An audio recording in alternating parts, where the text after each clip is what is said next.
আসসালামু আলাইকুম প্রিয় সাংবাদিক ভাই বোনেরা এবং প্রিয় দেশবাসী, আপনারা জানেন আজকে জাতীয় সংসদের প্রথম অধিবেশন ছিল।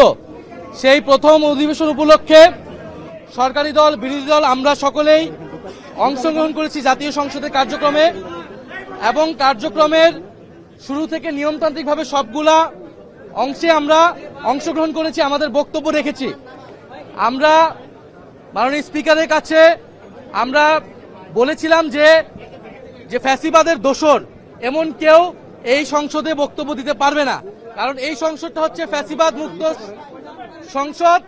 হাজারো মানুষের রক্তের উপর দিয়ে, আত্মত্যাগের মধ্যে দিয়ে এইখানে আমরা এই সংসদ পেয়েছি। সরকারি দল বলেন, বিরোধী দল বলেন, যারা এখানে নির্বাচিত হয়েছেন তারা নির্বাচিত হতে পেরেছেন জুলাই গণ অভ্যুত্থানের শহীদদের আত্মত্যাগের মাধ্যমে এবং ফ্যাসিবাদকে বিতাড়িত করার মাধ্যমে।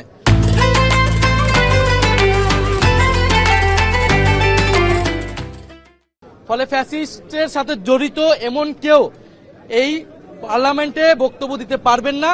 কারণ যখন রাষ্ট্রপতি, ফ্যাসিস্ট দোসর রাষ্ট্রপতি যখন বক্তব্য দিতে এসেছেন, আমরা স্পিকারের কাছে বারবার আহ্বান করেছিলাম আমাদের এই বিষয়ে বক্তব্য রয়েছে, সেই বক্তব্য বিরোধী দলীয় নেতা উনি উপস্থাপন করবেন, কিন্তু সেই সময়টা আমাদেরকে দেওয়া হয়নি, আমাদেরকে কোনো ফ্লোর দেওয়া হয়নি। এর প্রতিবাদ স্বরূপ আমরা আমাদের প্রতিবাদ জানিয়ে সেখান থেকে ওয়াকআউট করেছেন।